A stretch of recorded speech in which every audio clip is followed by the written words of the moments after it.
بسم اللہ الرحمن الرحیم۔ سورۃ المدثر یہ سورہ مبارکہ بھی مکی ہے اور بعثت کے بعد شروع دور میں ہی یہ نازل ہوئی ہے، اور یہ سورہ مبارکہ جو ہے یہ پہلی آیات جو پہلی وحی اقرأ بسم ربک الذی خلق نازل ہوئی، اس کے بعد کچھ دیر کے لیے توقف ہو گیا،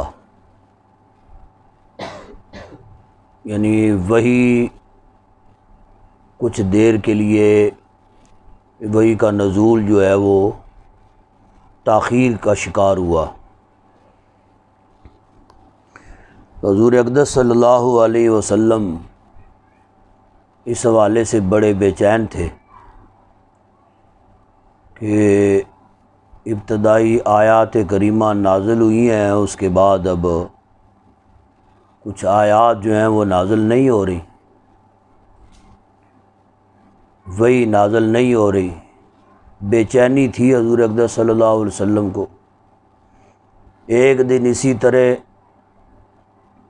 آپ غار حرا میں عبادت کر کے واپس اپنے گھر کو لوٹ رہے تھے، تو راستے میں آپ نے وہی منظر جو پہلی وحی کے وقت افق میں آسمانوں پہ جو منظر تھا وہی آپ کو منظر نظر آیا، یعنی جس طرح جبریل امی وحی لے کر نازل ہوئے تھے اور آسمانوں پہ جیسا سماں تھا، تو راستے میں آپ کو وہی سماں جو ہے وہ آسمان پہ نظر آیا۔ آپ سمجھ گئے کہ فرشتہ اللہ رب العزت کی طرف سے آ رہا ہے۔ اب آپ حضور اقدس صلی اللہ علیہ وسلم کی طبیعت مبارکہ میں ہراس پیدا ہوا، آپ جلدی میں گئے اپنے گھر میں اور جا کے اپنی عالیہ محترمہ کو فرمایا کہ میرے اوپر چادر اوڑھو، لحاف اوڑھو جی، اور انہوں نے لحاف اوڑھا۔ اسی اثناء میں جبریل امی یہ ابتدائی آیات سورہ مدثر کی جو ہے نا یہ لے کے نازل ہوئے، ٹھیک ہے۔ فرمایا گیا یا ایھا المدثر، اے چادر لپیٹنے والے، قم فانذر، اٹھیے، فانذر پس ڈر سنائیے لوگوں کو، وربک فکبر، اور اپنے پروردگار کی بڑائی بیان کیجیے، وثیابک فطہر، اور اپنے لباس کو پاک رکھیے۔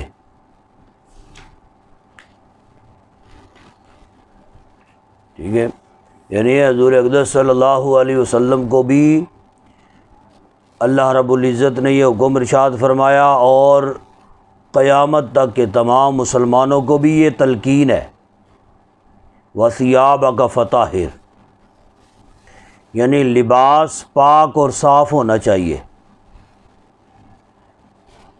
ٹھیک ہے۔ اگر لباس ناپاک ہو جائے، جسم ناپاک ہو جائے، حکم یہ ہے کہ فی الفور غسل کیا جائے، بدن کو بھی پاک کیا جائے، فی الفور ناپاک کپڑوں کو بھی اتار کے تو پاک اور صاف کپڑے جو ہے نا یہ پہنے جائیں۔ والرجز فہجر، اور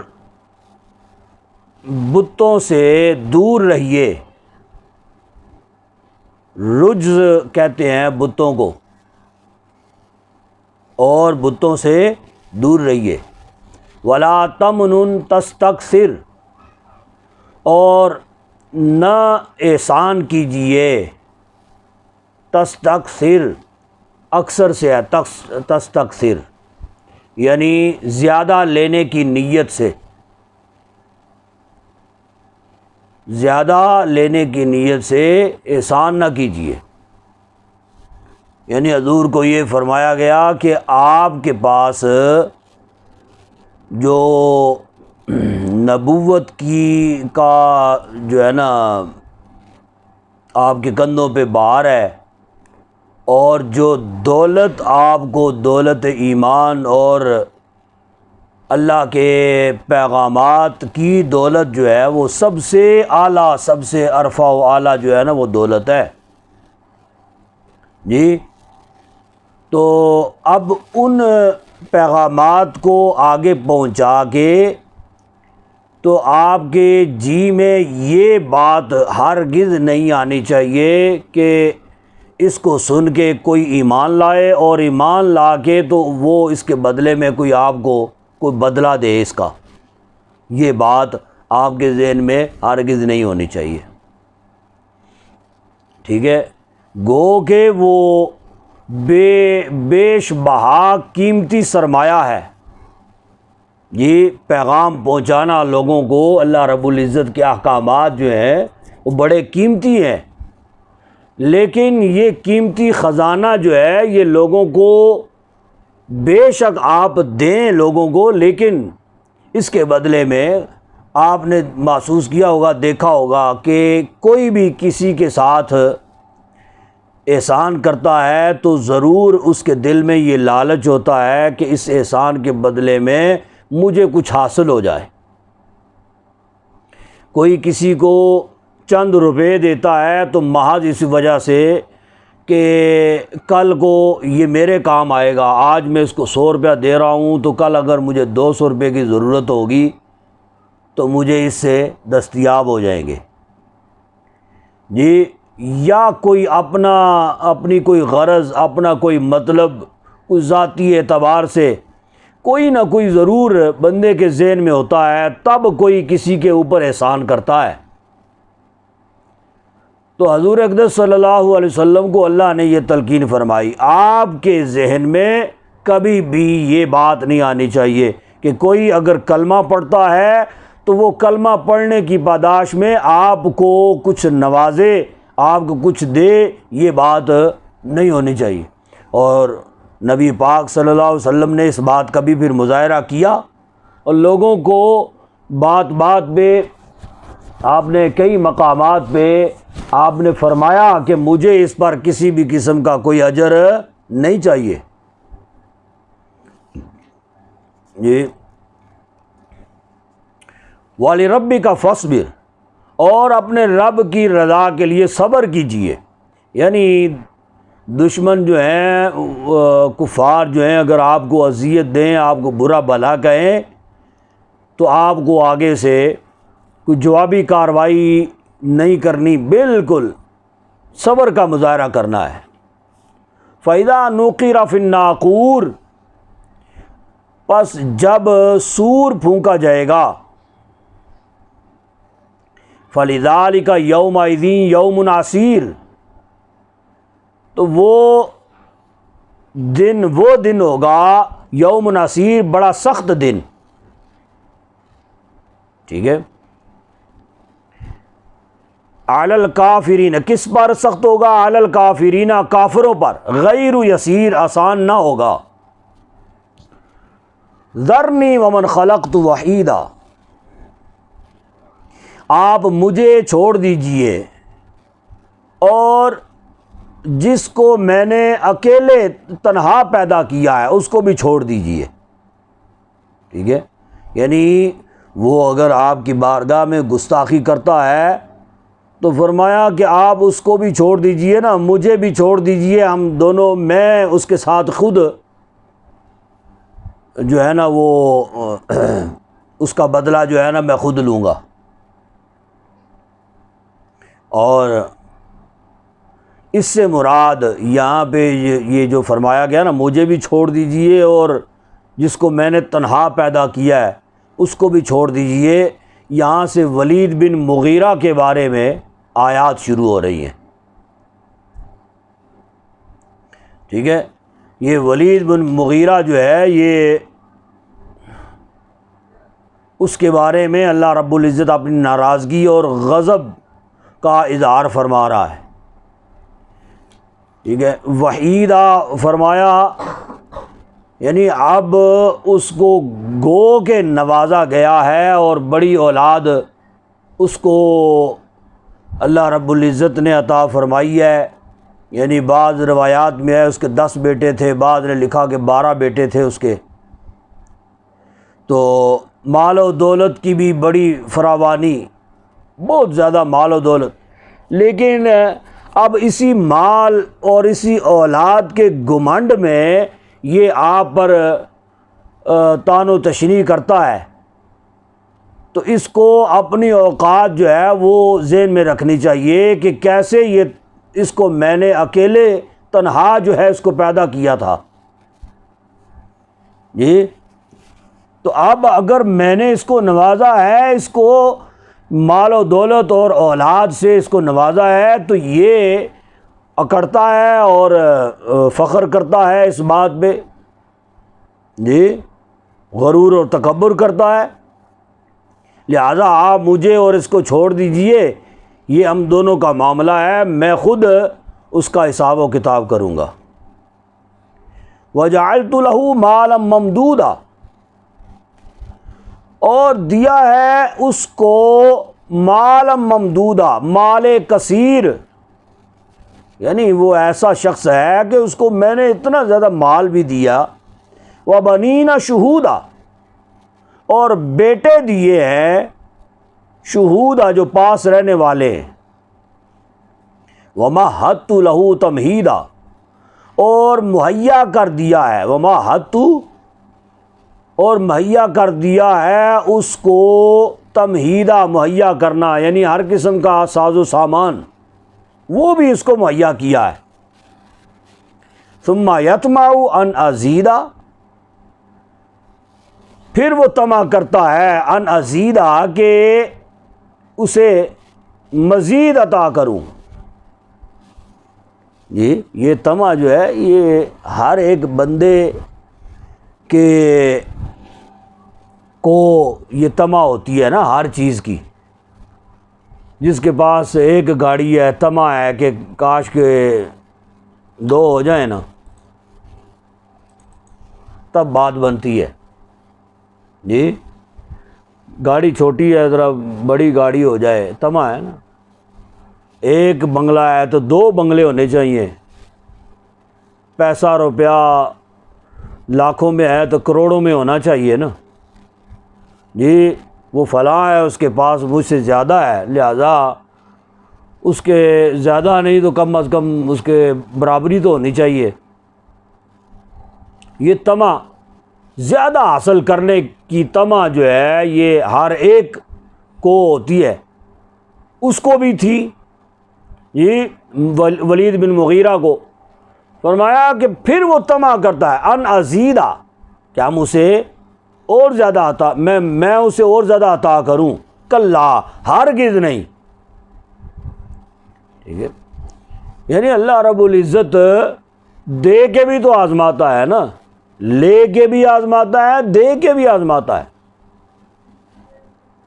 تو فرمایا کہ اس کو یہ طمع گو گیا ہے، لیکن اب اس کو جو ہے نا وہ کچھ بھی اور نہیں دیا جائے گا۔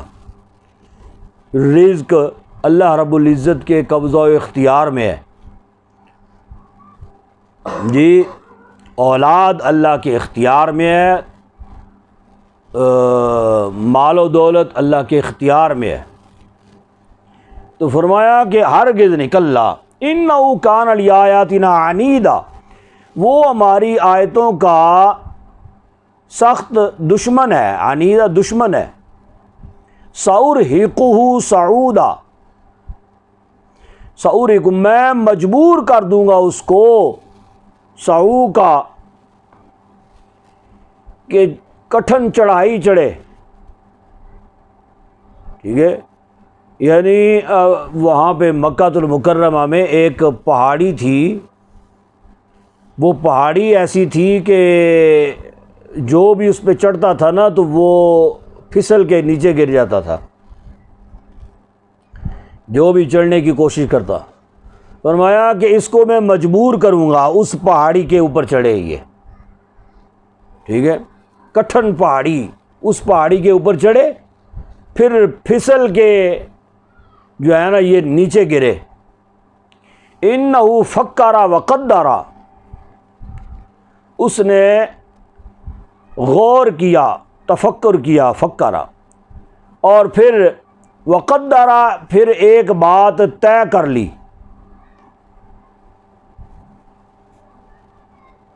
ٹھیک ہے، ایک بات اس نے طے کر لی۔ اب یہاں سے اس نے ایک مرتبہ کیا کیا کہ چند بڑے سرداروں کو، وڈیروں کو اس نے بلایا، میٹنگ رکھی اپنے گھر میں، حضور کی مخالفت میں، دشمنی میں، یعنی وہ چاہتا تھا کہ کوئی ایسا جو ہے نا کوئی لایا عمل حضور کے خلاف اختیار کیا جائے۔ تو حقیقت یہ تھی کہ حضور اقدس صلی اللہ علیہ وسلم نے جب اعلان نبوت فرمایا تو اس کے کچھ ہی ایام کے بعد جو ہے نا حج کے ایام آنے والے تھے۔ اس سے پہلے تو نبی پاک صلی اللہ علیہ وسلم نے چونکہ اعلان نبوت نہیں فرمایا تھا نا، رہتے وہیں پہ تھے، لیکن اعلان نبوت نہیں فرمایا تھا، ان کو بھی کوئی تکلیف نہیں تھی۔ جب اعلان نبوت فرما دیا تو حج کے دنوں میں اطراف و اکناف سے، مکہ المکرمہ کے اطراف و اکناف سے، ارد گرد سے لوگ آیا کرتے تھے، چونکہ مسلمان تو تھے نہیں، مشرک تھے، لیکن وہ جب وہ لوگ آیا کرتے تھے تو حج کے دنوں میں وہ اجتماعی طور پر بتوں کی پوجا کیا کرتے تھے۔ خانہ کعبہ شریف میں، مکہ المکرمہ میں، اللہ کے گھر میں وہ اجتماعی جو ہے نا وہ بتوں کی پوجا کیا کرتے تھے۔ اب انہوں نے سوچا کہ بات یہ ہے کہ کچھ دنوں کے بعد لوگ آنے والے ہیں، دور دراز سے بھی لوگ آئیں گے، تو پہلے تو صورتحال کچھ اور تھی، اب بدل گئی ہے، کچھ اور ہو گئی ہے، یعنی اب تو حضور اقدس صلی اللہ علیہ وسلم اعلان نبوت کر بیٹھے، اور ظاہر سی بات ہے جب حضور نے اعلان نبوت فرمایا تو اس کے بعد آپ کے اس نبوت کے چرچے جو ہیں وہ تو اطراف و اکناف میں پھیل گئے نا۔ وہ کہنے لگے کہ اب لوگ آئیں گے تو وہ آ کے تو حضور اقدس صلی اللہ علیہ وسلم کے بارے میں پوچھیں گے، جی کہ جی وہ پتہ چلا ہے کہ کسی صاحب نے، کسی شخص نے اعلان نبوت کیا ہے، تو لوگوں کو جستجو ہوگی کہ ان سے ملنا ہے، ملاقات کرنی ہے۔ تو اگر وہ لوگ حضور اقدس صلی اللہ علیہ وسلم سے مل گئے، ان کی ملاقات ان سے ہو گئی، پھر تو وہ جان لیں گے کہ یہ بندہ جو ہے یہ سچا ہے، یعنی اعلان نبوت انہوں نے جو کیا ہے وہ بالکل برحق ہے، سچ ہے۔ تو کہیں ایسا نہ ہو کہ وہ لوگ جو اس سے پہلے آیا کرتے تھے تو ہمارے قبضہ و اختیار میں ہوا کرتے تھے، اب آئیں گے تو وہ اگر انہوں نے ایمان قبول کر لیا تو حضور اقدس صلی اللہ علیہ وسلم کے قبضہ و اختیار میں چلے جائیں گے، یہ ہمارے اختیار سے نکل جائیں گے۔ لہذا جو ہے نا کوئی ایسی میٹنگ رکھ کے تو اس میں کوئی تدبیر ایسی اختیار کی جائے، ایک ہی لفظ پہ سب متفق ہو جائیں، ٹھیک ہے، کہ ہم لوگوں کو کیا کہا کریں کہ یہ وہ نبی نہیں ہے، یہ کون ہے جی، تو اس بارے میں ہم آپس میں صلاح مشورہ کر لیں۔ ولید بن مغیرہ نے وہ میٹنگ رکھی، لوگوں کو بلایا، آؤ بھگت کی، خدمت خاطر کی لوگوں کی، پھر اپنا مدعا جو ہے وہ اس نے پیش کیا لوگوں کے سامنے، لوگوں کو آگاہ کیا، بتایا کہ اصل مقصود کیا ہے، اغراض و مقاصد جو ہے وہ اس نے لوگوں کے سامنے رکھے، جی یعنی میٹنگ بلانے کی غرض کیا ہے لوگوں کو بتائی، اور کہنے لگا کہ ہم یہ چاہتے ہیں کہ کسی ایک بات پہ ہم متفق ہو جائے، لہذا آپ لوگ اپنی اپنی آراء دیں، کہ جو لوگ آئیں گے تو وہ پوچھیں گے، ہم لوگوں سے ہی پوچھیں گے نا کہ جی پتہ چلا ہے ایک شخص نے نبوت کا اعلان کیا ہے، تو وہ کون ہے، کدھر رہتا ہے، کیا اس کا نام ہے، جی تو وہ ہے تو خانہ کعبہ شریف مکہ المکرمہ کا ہی ہے، جی حرم مکہ کا کے قریب رہنے والا ہے، تو لہٰذا اس کے بارے میں کچھ جانکاری، تو ہم اس کو جو ہے نا ایک ہی لفظ جو ہے نا وہ ہم بتائیں۔ اب کوئی اٹھا، اس نے کہا کہ جی اس کو جو ہے نا یعنی ہم کہیں گے جی وہ کاہن ہے، جی وہ کاہن ہے۔ وہ ولید بن مغیرہ خود ہی کہنے لگا نہیں یار کاہن نہیں، وہ لوگ پھر جو ہے نا وہ اعتراض کریں گے، جی کاہن، وہ کاہن تو نہیں ہو سکتا نا۔ کہا پھر کیا؟ پھر کسی نے کہا جی مجنو کہیں گے کہ جی وہ مجنو ہے۔ وہ خود ہی کہنے لگا کہ نہیں یار مجنو بھی نہیں، مطلب ہمارے ساتھ ہی تو یہ 40 سال ان کی زندگی ہمارے ساتھ ہی تو گزری ہے، پہلے ہم نے کبھی ان کو مجنو کہا نہیں ہے، تو اب ہم کہیں کہ وہ مجنو ہے۔ جی کہا کہ جی پھر کیا کہا جائے؟ پھر ایک نے کہا کہ جی ہم کہیں گے کہ وہ شاعر ہے۔ کیا ہے؟ شاعر ہے۔ وہ کہنے لگا یار وہ کلام الہی جو ہے وہ اگر آپ سنیں تو جو شاعرانہ کلام ہوتے ہیں وہ اور طرز کے ہوتے ہیں۔ قرآن پاک یہ جو کلام الہی جو وہ سناتے ہیں، وہ کہتے ہیں کہ یہ کلام الہی ہے، وہ اس طرح شاعرانہ انداز نہیں ہے، لہذا نہیں اس پہ بھی بات نہیں بنے گی۔ کہا پھر کسی نے کہا کہ جی کہیں گے وہ ساحر ہے، جادوگر ہے۔ جی وہ خود ہی پھر کہنے لگا ولید بن مغیرہ، کہا کہ یار نہیں یار جادوگر جو ہوتا ہے وہ اس کے طور طریقے ذرا اور طرح کے ہوتے ہیں، جی تو یہ جادوگر تو نہیں ہے، یہ جو دکھاتے ہیں وہ جادو کے ذریعہ سے نہیں ہوتا، وہ معجزہ ہی ہوتا ہے، تو لہٰذا نہیں جادو بھی ساحر بھی نہیں کہا جا سکتا۔ بالآخر جب سب نے اپنی اپنی آراء دے دی، اب سب غصے میں، یار تم کسی بات کو مان بھی تو لو نا، جی تو کوئی ایک بات بھی جو ہے نا وہ تمہیں پسند نہیں آ رہی ہے۔ جب اس نے دیکھا کہ سب جو ہے نا پریشر ڈال رہے ہیں اس کے اوپر، تو ولید بن مغیرہ وہاں سے نکل کھڑا ہوا، بھاگیا اپنے گھر کی طرف۔ جب اپنے گھر کی طرف گیا تو لوگوں نے کہا یار یہ چلا گیا ہے تو بات بنی نہیں ہے، جی ہم کسی بات پہ متفق بھی ہو جائیں تو یہ جو ہے نا یہ چلا گیا ہے، تو اس نے یہ اب تک بات کو مانی ہے کوئی نہیں ہے، ہم اکیلے میں تنہائی میں جناب علی کو فیصلہ کر لیں، لیکن یہ ہماری بات پہ متفق نہ ہو، بات پھر بنے گی نہیں، ٹھیک ہے۔ یعنی وہاں پہ مکہ المکرمہ میں جتنے بھی رئیس زادے تھے نا، ان سب سے زیادہ رئیس یہ شخص تھا ولید بن مغیرہ، اس وجہ سے اس کی ذرا ٹھاٹھ باٹھ تھی وہاں پہ۔ انہوں نے کہا کہ یا تو پھر بات یہ ہے کہ اس کے دل میں بھی کوئی ان کی محبت جو ہے نا وہ پیدا ہو گئی ہے، یا پھر یہ اس کو کوئی لالچ پڑ گیا ہے کہ انہوں نے اس کو کوئی لالچ دیا ہے کوئی پیسے روپے کا، جی کہ مطلب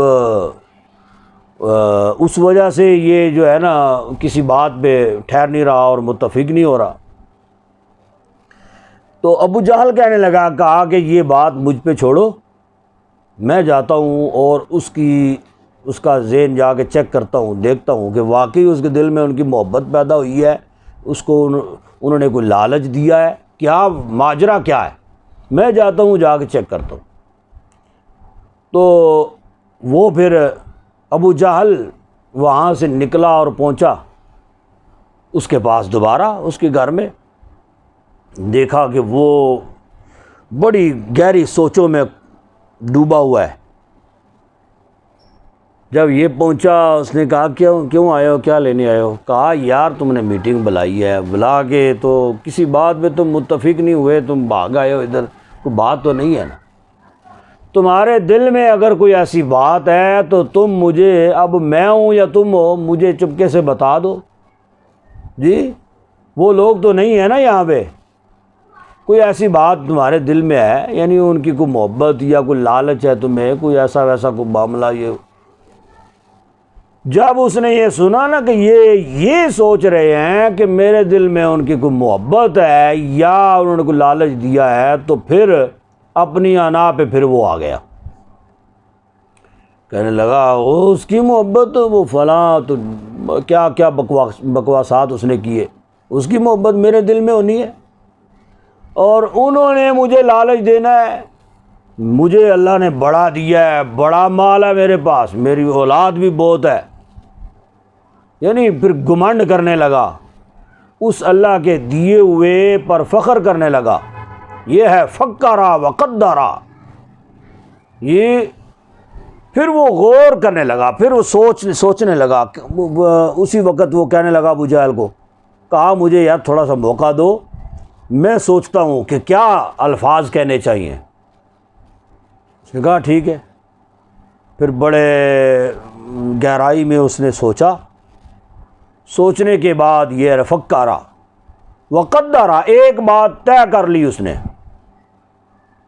ایک بات طے کر لی، اور وہ بات اس نے طے کیا کی، اس نے پھر وہ جو انہوں نے وہ ساری باتیں کہی تھی نا، جو انہوں نے بہتان تراشے تھے، ان میں سے ایک بہتان پہ وہ متفق ہو گیا، کہا کہ یہ ساحر والا جو انہوں نے بتایا نا لوگوں نے، یہی ٹھیک رہے گا، ٹھیک ہے۔ لہذا اب جو وہ پھر وہاں سے نکلے، لوگوں کے پاس گئے اور جا کے تو ان کو پھر کہا کہ جی بس یہ بھی متفق ہو گیا اس بات پہ، یعنی اب جو بھی آئیں گے ان کو یہی کہا جائے گا کہ وہ تو جادوگر ہے۔ پھر یہ ہوا فقُوتِلَ کَیْفَ قَدَّرَ، پس پھٹکار اس پر پھٹکار، کیف قدر، کہ اس نے کتنی بری بات طے کی۔ جی یہ کیسی بات اس نے طے کی، یا بری بات طے کی۔ ثم قُتِلَ کیف قدر، پھر اس پر پھٹکار، کیف قدر، کہ کتنی بری بات اس نے طے کی۔ حضور اقدس صلی اللہ علیہ وسلم کے لیے جو ساحر کا انہوں نے سوچا، ثم ناظر، پھر دیکھا، ثم عبس و بصر، پھر منہ بسورا اور ترش رو ہوا، ٹھیک ہے۔ وہ وہاں پہ پھر گیا نا تو پھر بڑا منہ بنا کے، منہ چڑھا کے اس نے کہا بس ٹھیک ہے، اس کو ساحر ہی کہیں گے، منہ عجیب سا بنا کے نا، اور بڑے غصے میں۔ ثم ادبر واستکبر، پھر پیٹھ پھیری، واستکبر، اور غرور کیا۔ فقال ان ھذا الا سحر یؤثر، پھر بولا یہ نہیں ہے مگر جادوگر، جادو، یؤثر، اثر کرنے والا، یا پہلو سے جو چلا آ رہا ہے۔ ان ھذا الا قول البشر، یہ نہیں مگر انسان کا کلام، یعنی یہ کلام یہ جو سناتے ہیں یہ کلام اللہ کا نہیں ہے، انسان کا ہی کلام ہے، گڑھا ہوا ہے۔ سأصلیہ سقر، پھر اللہ رب العزت فرماتا ہے سأصلی، میں ڈالوں گا اس کو عنقریب میں اس کو ڈالوں گا سقر، جہنم میں جھونکوں گا۔ وما ادراک ما سقر، اور تمہیں کیا معلوم کہ جہنم کیا ہے۔ لا تبقی ولا تذر، نہ باقی رکھے اور نہ چھوڑے، ٹھیک ہے، یعنی وہ ایسی جہنم ہے کہ جس کو اس میں ڈالا جائے گا تو وہ ایک بار اس کو جلائے گی، بھسم کرے گی، پھر وہ دوبارہ اسی حالت میں ہو جائے گا، پھر جلے گا، پھر بھسم ہوگا، یہ پھر اسی حالت میں ہو جائے گا۔ اس وجہ سے فرمایا لا تبقی ولا تذر، نہ باقی رکھے نہ چھوڑے۔ لواحۃ للبشر، یعنی یہ سلسلہ اس کے ساتھ ہمیشہ ہوتا ہی رہے گا۔ یعنی ایسا ہوتا ہے نا، جس چیز کو جلایا جائے تو وہ جب جل کے خاک ستر ہو جائے، بھسم ہو جائے، تو پھر اس کا جو ہے وہ سا سی بن جاتی ہے۔ سا اس کو کہتے ہیں، کیا کہتے ہیں اس کو؟ خاک، راکھ اس کی بن جاتی ہے، بس وہ گویا کہ اس کا وجود ختم ہو گیا نا۔ لیکن جہنم میں جلنے والا جو ہے یہ نہیں ہے کہ ایک بار اس کو ڈالا جائے گا تو پھر وہ جب جل جائے گا، بھسم ہو جائے گا، تو راکھ بن جائے گا تو اس کا وجود ختم ہو گیا، بس بات ختم ہو گئی۔ نہ بات نہیں ختم ہونی، ٹھیک ہے نا، وہ پھر دوبارہ پھر زندہ ہوگا، پھر جلایا جائے گا، پھر زندہ ہوگا، ٹھیک ہے، اسی حالت میں پھر ہو جائے گا، یہ سلسلہ پھر چلتا ہی رہے گا۔ لواحۃ للبشر، جلسا دینے والی ہے بشر کو یا بشر کی کھال کو۔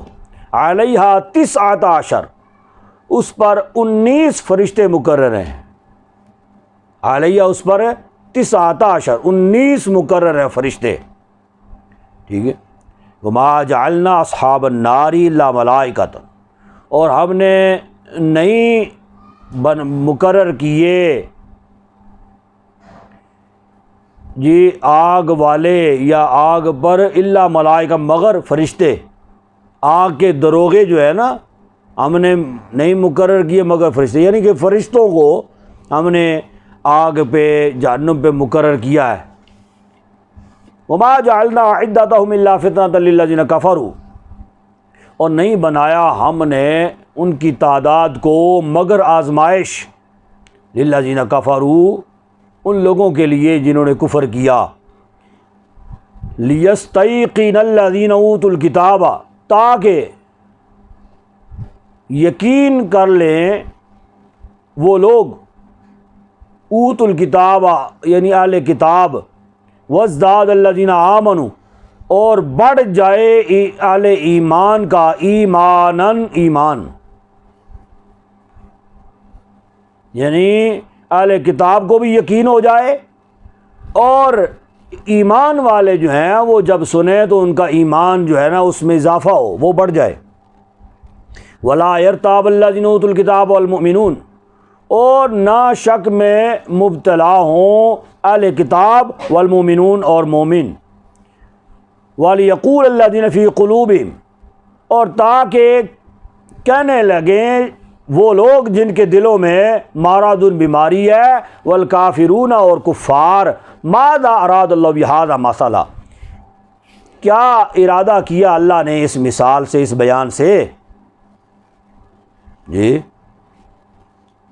یہ کافر یہ کہیں گے، ایمان والے جو ہیں، یعنی اللہ رب العزت نے جو یہ تعداد بیان فرمائی کہ 19 فرشتے جو ہیں نا وہ مقرر کیے گئے، جو کہ فرشتوں میں سے ہوں گے جن کو جو دروغۂ جہنم ہوں گے، ٹھیک ہے۔ اب یہ جو تعداد بیان ہوئی تو فرمایا کہ اب کفار کو یہ بھی تکلیف ہوگی کہ اللہ نے یہ تعداد کیوں بیان فرمائی ہے؟ جی تعداد بیان کرنے کا کیا مقصد ہے؟ تو فرمایا کہ اس کا مقصد یہی ہے، کافر لوگ جو ہیں وہ یہ کہیں گے، لیکن ایمان والے جو ہیں نا وہ تو یہی کہیں گے نا کہ جو اللہ نے فرمایا وہ حق سچ ہے۔ فرمایا کذالک یضل اللہ من یشاء ویہدی من یشاء، یوں ہی گمراہ کر دیتا ہے اللہ جسے چاہتا ہے اور ہدایت دیتا ہے جسے چاہتا ہے۔ وما یعلم جنود ربک الا ھو، اور کوئی نہیں جانتا لشکر کو اپنے رب کے لشکروں کو الا ہو مگر وہی، یعنی اس کے بغیر کوئی نہیں جانتا۔ تو اللہ رب العزت نے تعداد بیان فرما دی ہے، تو یہ لوگوں کی کے علم میں اضافہ کرنے کے لیے، لوگوں کی تعلیم کے لیے بیان فرمائی ہے نا۔ تو اللہ رب العزت خوب جانتا ہے کہ اس کے لشکر کتنے ہیں، فرشتے جو ہے نا وہ جہنم پہ کتنے معمور ہیں اور جنت میں کتنے ہیں، یہ اللہ رب العزت بہتر جانتا ہے۔ وما ہی الا ذکری للبشر، اور نہیں ہے یہ مگر نصیحت لوگوں کے لیے۔ کلا والقمر، ہاں چاند کی قسم، واللیل اذ ادبر، اور رات کی قسم جب وہ ادبر پیٹ پھیرنے لگے، والصبح اذا اسفر، اور صبح کی قسم اذا اسفر جب روشن ہو جائے، انہا لإحدى الکبر، یقیناً لإحدى الکبر یعنی جہنم کی آفت جو ہے یہ بڑی آفت ہے، بڑی آفتوں میں سے ایک آفت ہے۔ نذیرا للبشر، یہ ڈراوا ہے لوگوں کے لیے، لمن شاء منکم ان یتقدم او یتأخر، ان لوگوں کے لیے شاء منکم جو چاہتے ہیں تم میں سے، ان یتقدم آگے بڑھنا، او یتأخر یا پیچھے رہنا چاہتے ہیں، ٹھیک ہے، یعنی ان لوگوں میں، ان لوگوں کے لیے جو تم میں سے آگے بڑھنا چاہتے ہیں یا پیچھے رہنا چاہتے ہیں، یعنی اب تمہاری مرضی ہے کہ تم میں سے کون نیکیوں کے ذریعہ سے سبقت لے جاتا ہے اور کون برائیوں کے ذریعہ سے پیچھے رہ جاتا ہے۔ کل نفس بما کسبت رہینہ، ہر نفس اپنے کاموں کا، اپنے عملوں کا گروی ہے۔ رہینہ جی رہن سے نا، رہن رکھنا، گروی رکھنا۔ ہر نفس، ہر شخص جو ہے اپنے عملوں کا گروی ہے، یعنی گروی سے مراد یہ ہے کہ جو بھی وہ اس نے عمل کر لیا، گویا کہ وہ کسی کے پاس اور کسی کے پاس ہونا ہے، یعنی اللہ کے پاس بطور امانت ہے، اس نے گروی رکھ دیا ہے، ٹھیک ہے۔ اب اللہ تبارک و تعالیٰ نے وہ عمل جو ہے نا اور اس کا بدلہ جو ہے نا وہ واپس لوٹانا ہے۔ الا اصحاب الیمین، سوائے اصحاب یمین کے، ٹھیک ہے، یعنی برے لوگ جو ہیں وہ ان کو تو پھر اس کی سزا کے طور پہ واپس لوٹائے گا، لیکن اصحاب یمین جو ہیں یہ یعنی وہ اصحاب یمین جن کو نامہ اعمال دائیں ہاتھ میں ملے گا، فی جنات، وہ جنتوں میں ہوں گے۔ یتساءلون، اہل جنت پوچھیں گے، عن المجرمین، مجرموں سے، ٹھیک ہے، ما سلککم فی سقر، کہ کس جرم نے تم کو جہنم میں ڈالا۔ ما سلککم فی سقر، یعنی کون سا جرم جو ہے وہ تمہیں جہنم میں لے کے آیا، کون سی بد عملی۔ اب وہ کیا کہیں گے؟ قالوا لم نکو من المصلین، وہ کہیں گے کہ ہم نماز نہیں پڑھتے تھے، ٹھیک ہے، ہم نماز نہیں پڑھتے تھے۔ وَلَمْ نَكُ نُطْعِمُ الْمِسْكِينَ، اور مسکین کو کھانا نہیں کھلاتے تھے۔ وَكُنَّا نَخُوضُ مَعَ الْخَائِضِينَ، اور ہم ہرزہ سرائی کرتے تھے، ہرزہ سرائی کرنے والوں کے ساتھ، جی یعنی ایک دوسرے پر جو ہے نا وہ بہتان تراشی کرنے والے، ایک دوسرے پر مذاق کے، ہاں جی، تو ایسے لوگ جو فضولیات میں ایک دوسرے پر بہتان تراشی، ایک دوسرے کے بارے میں تکبر کرنا، ایک دوسرے کے بارے میں جھوٹ اور یہ اس طرح کے معاملات کرنا، یعنی چند دوست آپس میں بیٹھے ہوں، تو فرمایا کہ وہ پھر کہیں گے کہ ہم ان کی مجلس میں بیٹھا کرتے تھے، وَكُنَّا نُكَذِّبُ بِيَوْمِ الدِّينِ، اور ہم جھٹلایا کرتے تھے روز قیامت کو، حتی اتانا الیقین، یہاں تک کہ ہمیں یقین ہو گیا، یعنی موت نے آ لیا، جب موت آ گئی تو پھر ہمیں یقین ہو گیا۔ فما تنفعهم شفاعۃ الشافعین، پس انہیں کوئی نہ فائدہ پہنچائے گی ان کو شفاعت، شافعین شفاعت کرنے والوں کی۔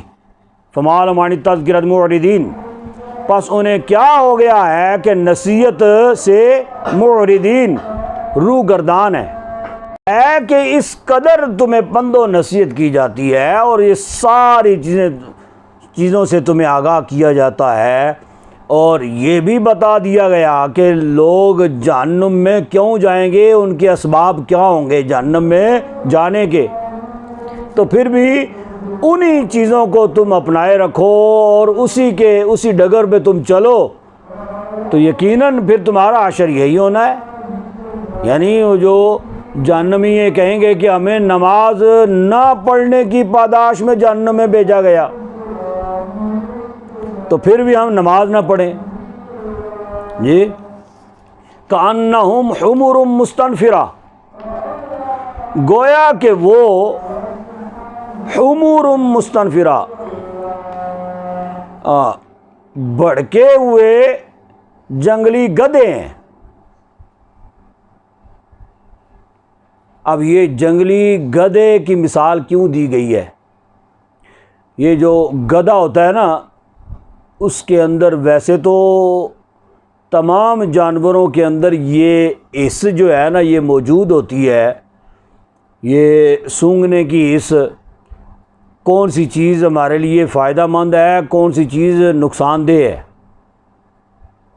اب حالانکہ وہ جانور ہیں، کھاتے پیتے ہیں، تو پھر انہیں کیا پتا کہ یہ چیز ہمارے لیے فائدہ مند ہے یا نقصان دہ ہے۔ اور دوسری بات یہ ہے کہ کون سا جانور ہمیں نقصان پہنچا سکتا ہے، اس چیز کی بھی حس ہوتی ہے جانوروں کے اندر، جی تو زیادہ تر حس جو ہے وہ باقی جانوروں کی بنسبت گدھے میں یہ زیادہ پائی جاتی ہے۔ تو جنگل میں گدھا اگر موجود ہو تو کوسوں دور ہو نا شیر، گدھے کو خبر ہو جاتی ہے، اس کی حس جو ہے نا وہ اس کو بتا دیتی ہے کہ شیر آ رہا ہے تمہاری طرف، تو وہ شیر کے وہاں پہنچنے سے پہلے ہی بھاگ جاتا ہے۔ اس لیے جنگلی گدھے کی مثال دی گئی کہ وہ لوگ جو ہیں جو نصیحت قبول نہیں کرتے، وہ جنگلی گدھے۔ فرت من قسورہ، جو بھاگے جا رہے ہیں قسورہ شیر سے، بل یرید کل امرئ منہم، بلکہ چاہتا ہے ہر شخص، کل امرئ منہم ان میں سے، ان یؤتا کہ دیے جائیں، صحفا منشرہ کھلے صحیفے، یعنی ہر شخص یہ چاہتا ہے کہ میرے ہاتھ میں کوئی صحیفہ اللہ کی طرف سے آنا چاہیے، تو تب میں مانوں گا، تب قبول کروں گا۔ کلا، ہرگز ایسا نہیں ہے، ٹھیک ہے، ایسا ہرگز نہیں۔ بل لا یخافون الآخرہ، بلکہ نہیں وہ ڈرتے آخرت سے، نہیں وہ خوف کرتے آخرت سے۔ فرمایا کہ اگر ان کو صحیفے بھی دے دیے جائیں، یہ ایسے بدبخت ہیں کہ آخرت سے پھر بھی نہیں ڈرنے والے۔ کلا انہ تذکرہ، ہاں انہ تذکرہ، یہ نصیحت ہے، یہ قرآن پاک جو ہے یہ نصیحت ہے، ٹھیک ہے، تو وہ صحیفوں کا انتظار جو کر رہے ہیں، تو یہ قرآن پاک جو نازل ہو گیا ہے، قرآن پاک کو پڑھے نا، اس سے نصیحت حاصل کریں۔ فمن شاء ذکرہ، پس جس کا جی چاہے نصیحت حاصل کرے یا اس نصیحت پر چلے۔ وما یذکرون الا ان یشاء اللہ، اور نہیں نصیحت قبول کرتے مگر جس کو اللہ چاہتا ہے۔ وہ اہل التقوی و اہل المغفرہ، وہی اس قابل ہے کہ اس سے اہل التقوی اس سے ڈرا جائے، اور وہی اس اہل ہے یا اس قابل ہے کہ اس سے مغفرت طلب کی جائے۔ ٹھیک ہے جی۔ آگے سورہ قیامہ، سورۃ القیامہ، یہ بھی مکی صورت ہے۔ لا اقسم بیوم القیامہ، فرمایا میں قسم کھاتا ہوں روز قیامت کی۔ ولا اقسم بالنفس اللوامہ، اور میں قسم کھاتا ہوں نفس لوامہ کی۔ نفس لوامہ کہتے ہیں ملامت کرنے والا نفس۔ ٹھیک ہے، یہ جس کو حاصل ہوتا ہے اور جس کے پاس نفس لوامہ ہوتا ہے، اسی کی کامیابی جو ہے وہ یقینی ہوتی ہے، اس وجہ سے کہ وہ جو بھی عمل کرے برا، تو اس کا نفس جو ہے اس کو ملامت کرتا ہے کہ تو نے یہ کیا ہے تو کیوں کیا ہے، تجھے پتہ نہیں ہے کہ تو نے مرنا بھی ہے، تو نے اللہ کے حضور پیش بھی ہونا ہے، جی اس کی پاداش میں تجھے جہنم میں بھی ڈالا جائے گا، تجھے جلایا بھی جائے گا، جی اس کی سزا تجھے بھگتنا پڑے گی۔ اب وہ نفس اس کو بار بار ملامت کرتا ہے، بار بار ملامت کرتا ہے، وہ پھر نفس کے آگے مجبور ہو جاتا ہے اور سیدھے راستے پہ پھر گامزن رہتا ہے۔ آیا اس وجہ سے نفس لوامہ کی قسم اٹھائی گئی ہے۔ ایحسب الانسان، کیا یہ انسان گمان کرتا ہے الن نجمع عظاما، کہ ہم ہرگز نہ جمع کیے جائیں گے، کہ ہم ہرگز جمع نہ کریں گے عظاما، ہڈیوں کو، یعنی یہ انسان گمان کرتا ہے اللہ کے بارے میں کہ ہم، یعنی اللہ فرماتا ہے کہ ہم ان کی ہڈیوں کو جمع نہیں کریں گے۔ یہ اس وجہ سے انہوں نے کہا کہ جی جن کو مرے ہوئے صدیاں بیت گئیں، قبروں میں گئے ہوئے صدیاں بیت گئیں، وہ تو مٹی کے ساتھ مٹی ہو گئے، ہڈیاں ان کی بکھر گئیں، ٹوٹ پھوٹ کا شکار ہو گئیں۔ اب کیسے ممکن ہو سکتا ہے کہ قیامت آئے گی تو دوبارہ اسی حالت میں انسان کو اٹھایا جائے گا؟ یہ ان ہڈیوں کو کیسے جمع کیا جائے گا، ان کے اوپر کیسے پھر گوشت چڑھایا جائے گا،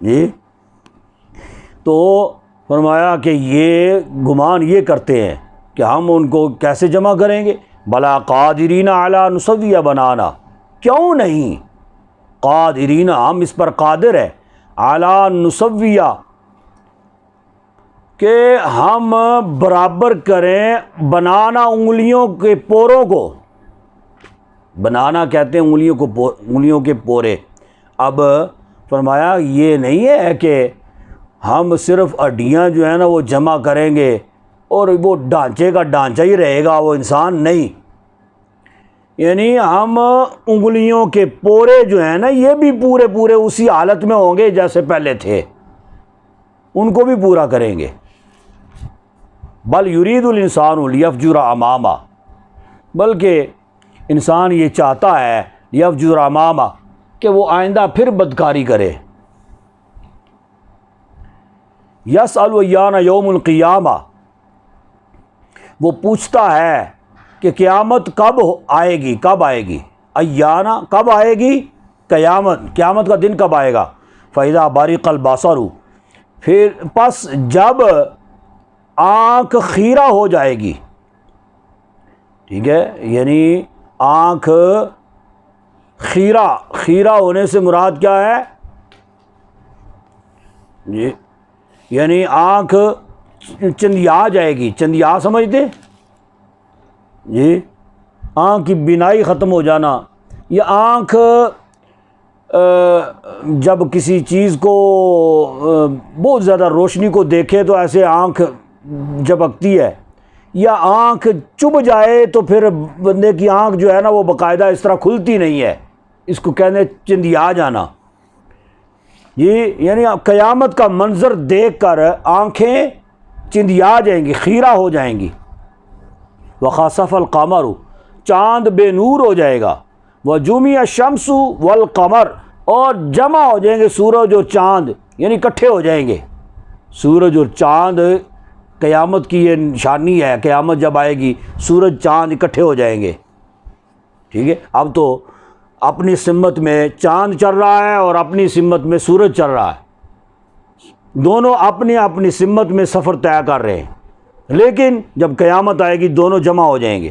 یقول الانسان یومئذ این المفر، اس روز پھر کہیں گے انسان یہ کہے گا یومئذ، اس روز، این المفر، کہاں بھاگیں جی، بھاگنے کی کوئی جگہ ہو، ٹھیک ہے، یا چھپنے کی کوئی جگہ ہو جہاں پہ ہم چھپ جائیں یا بھاگ جائیں ادھر سے کہیں ادھر ادھر ہو جائے۔ کلا لا وزر، ہرگز نہیں، لا وزر، کوئی جگہ نہیں، کوئی پناہ گاہ نہیں، الی ربک، یہ سوائے آپ کے رب کے، یومئذ، اس روز، مستقر، وہی ٹھکانہ ہوگا ٹھہرنے کا، یعنی اس روز اللہ کے پاس ہی ٹھکانہ ہوگا اور کوئی ٹھکانہ نہیں۔ ینبأ الانسان یومئذ، آگاہ کر دیا جائے گا انسان کو یومئذ، اس روز، بما قدم واخر، جو اس نے پہلے بھیجا اور جو پیچھے چھوڑا، جو آگے بھیجا جو پیچھے چھوڑا۔ بل الانسان علی نفسہ بصیرہ، بلکہ انسان علی نفسہ، اپنے نفس پر اپنے نفس پر نظر رکھنے والا ہوگا، بصیرہ۔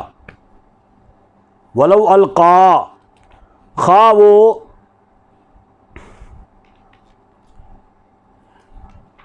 جی القا معاذرہ، بہانے بناتا ہوگا،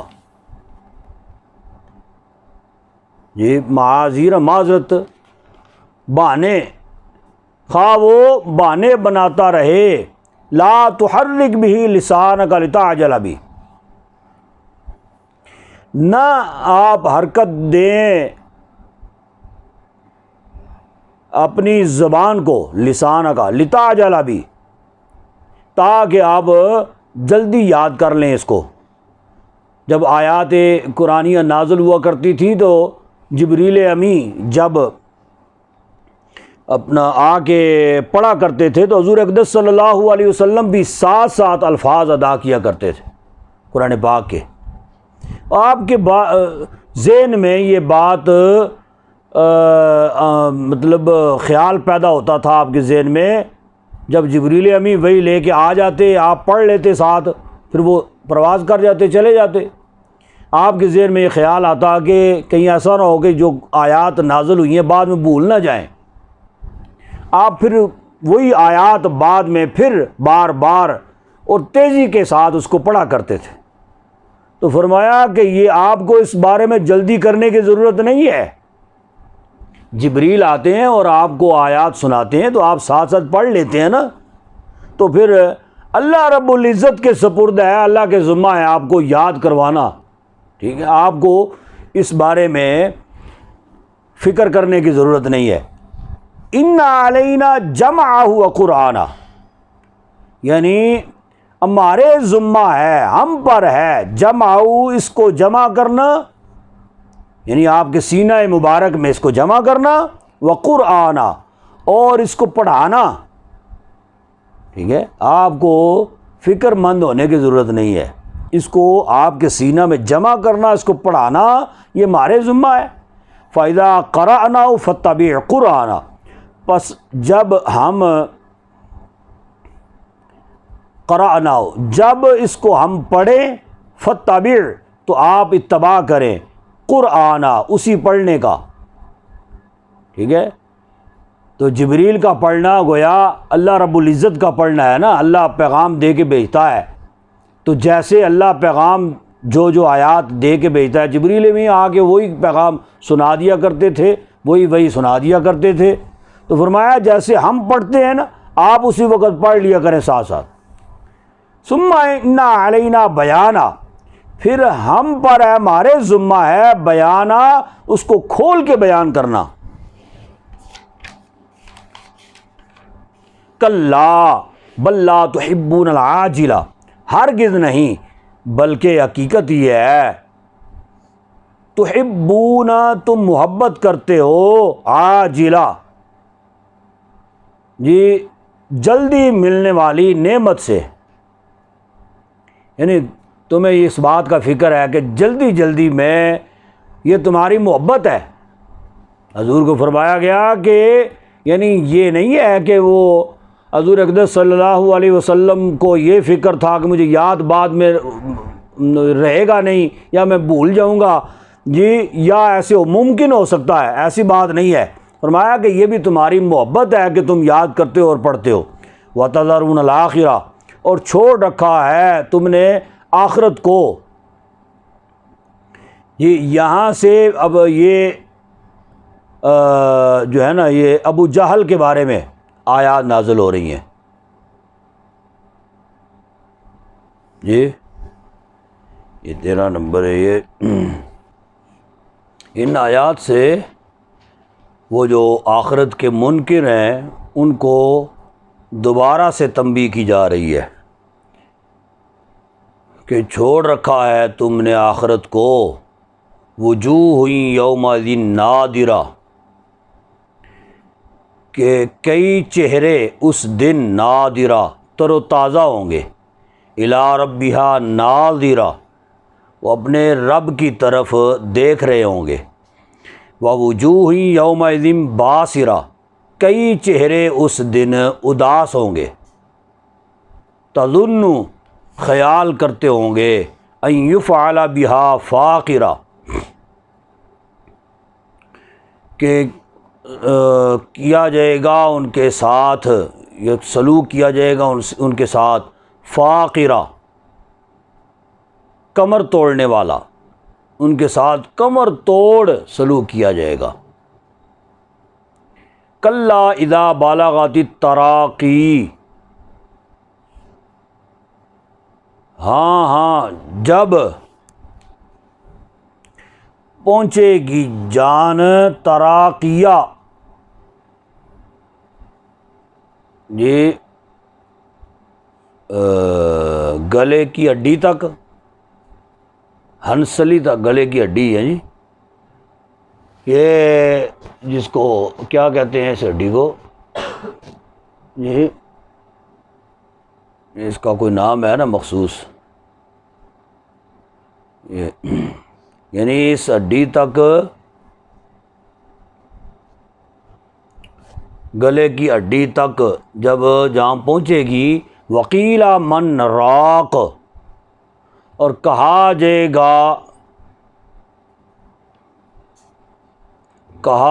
گا کہ ہے کوئی راق، جھاڑ پھونک کرنے والا،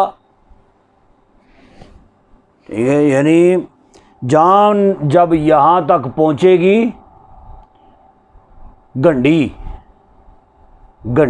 تک پہنچے گی، تو پھر لوگ تو جو ارد گرد ہوں گے نا، وہ کہیں گے کہ کوئی ہو دم درود کرنے والا اس کو، جی وظن انہ الفراق، اور وہ مرنے والا جو ہے اسے یقین ہو جاتا ہے، وہ گمان کرتا ہے، وہ سمجھ لیتا ہے انہ الفراق، کہ اب فراق کا وقت آ گیا ہے، اب جدائی کا وقت ہے، جدائی کی گھڑی ہے۔ والتفت الساق بالساق، اور لپٹ جاتی ہے ایک پنڈلی دوسری پنڈلی کے ساتھ، ٹھیک ہے، آپ نے دیکھا ہوگا پاؤں جو ہیں وہ ایک دوسرے سے ایسے ہو جاتے ہیں، پاؤں ایسے ہو جاتے ہیں، اسی لیے پاؤں کے انگوٹھے دونوں جو ہے نا وہ باندھے جاتے ہیں تاکہ ٹانگیں سیدھی رہیں. پاؤں ایسے ہو جاتے ہیں، پنڈلیاں آپس میں نیچے سے مل جاتی ہیں. یہ موت کا ایک قدرت کا یہ نظام ہے.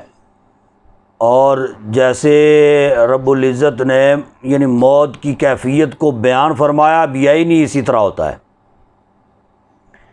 لپٹ جاتی ہے ایک پنڈلی دوسری پنڈلی کے ساتھ.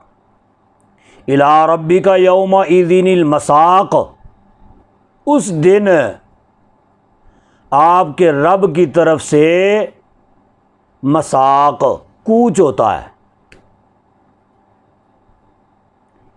ٹھیک ہے، وہ کوچ کا وقت ہوتا ہے. فلا صدق ولا صلی، نہ اس نے تصدیق کی، ولا صلی، نہ نماز پڑھی. یہاں سے ابو جہل کا ذکر ہو رہا ہے. ابو جہل اور اس کے کارندے،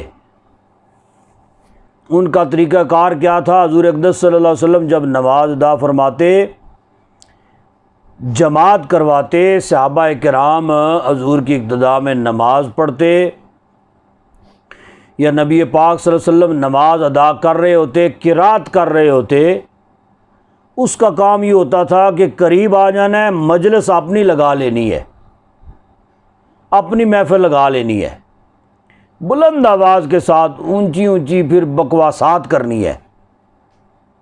جی، تو تاکہ کسی کی توجہ ان کی طرف نہ ہو، نماز کی طرف، کوئی غور سے اللہ کے کلام کو سن نہ سکے اور اللہ کا کلام کسی کے دل پہ سرایت نہ کر جائے.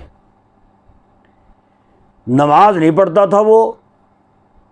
اب ایک مرتبہ ایسے ہی ہوا، وہ حضور اقدس صلی اللہ علیہ وسلم بلند آواز کے ساتھ قرات فرما رہے ہیں، وہ آیا اور آ کے اس نے اپنی محفل لگا لی، بلند آواز کے ساتھ جو ہے نا وہ کہکے لگائے اور اونچی اونچی آواز میں وہ باتیں کرے.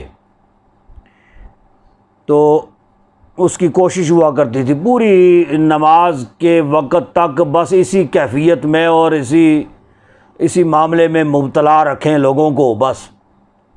اس کے بعد پھر وہ اپنے گھر کی طرف رواں ہو جاتا، اور واپس اپنے گھر کو جاتے ہوئے اس کا پھر راستے میں اس کا خیال یہ ہوتا کہ ہم نے اپنا مشن پورا کر لیا ہے.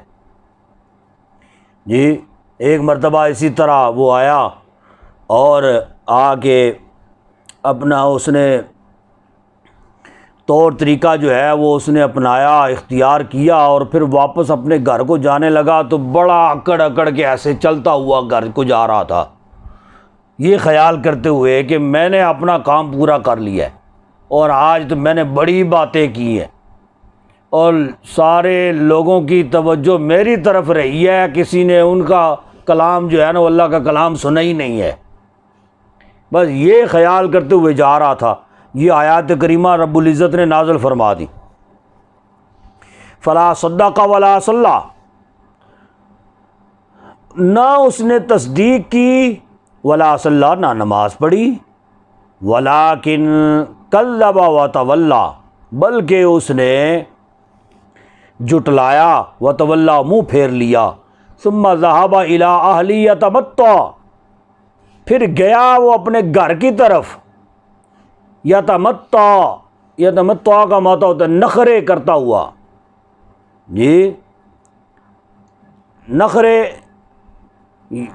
کرتا ہوا، بڑا اکڑ اکڑ کے تو جناب بڑے نخرے نال ٹردا گیا، نخرے کرتا ہوا اپنے گھر کی طرف گیا. اولا لک فاولا، اللہ رب العزت فرماتا ہے کہ آپ اس کو فرما دیجئے. نبی پاک صلی اللہ علیہ وسلم نے پھر جب اس کو پھر ایک مرتبہ گزر رہا تھا نا، حضور نے ایسے بازو کو پکڑا، ابو جہل کے بازو کو پکڑ کے فرمایا اولا لک فاولا. یہ جملہ جو ہے کہ تیری خرابی، تیری بربادی آ گئی ہے.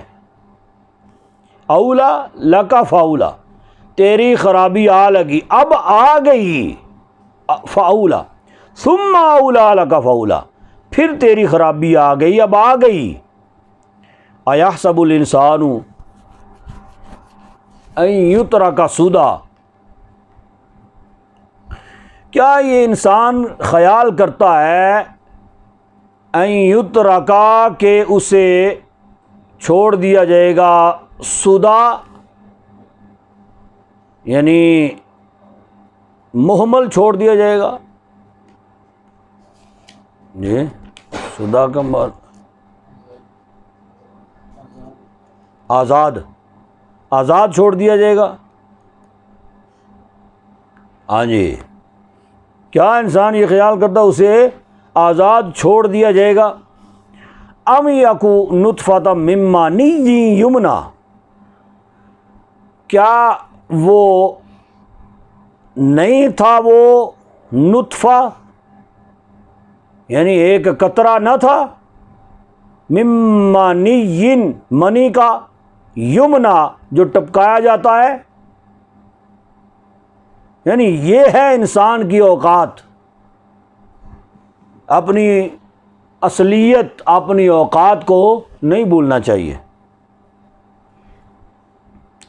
تو فرمایا کہ یہ ہے، کیا وہ نہیں تھا وہ ایک نطفہ یعنی ایک قطرہ نہیں تھا منی کا، یمنا جو ٹپکایا جاتا ہے، ثم کان علقۃ، پھر اس سے وہ لوتھڑا بنا، فخلق فسوی، پھر اللہ نے اسے بنایا، فسوی درست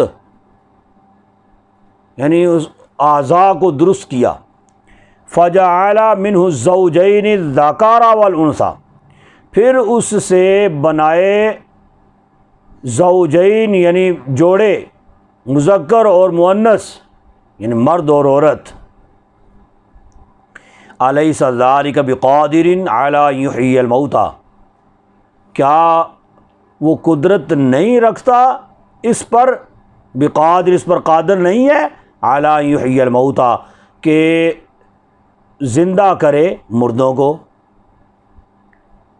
ٹھیک ہے، یعنی جس کا کوئی وجود ہی نہیں تھا، اگر اس کو اللہ تبارک و تعالی وجود عطا فرما سکتا ہے اور اس کو زندہ فرما سکتا ہے، تو پھر جو ایک مرتبہ دنیا میں آیا اور اللہ کا رزق کھاتا رہا، ایک نامی گرامی شخص جو ہے اور اس کی پہچان ہو گئی دنیا میں، تو ایسے شخص کو دوبارہ پیدا کرنا اللہ کے لیے کون سا مشکل ہے؟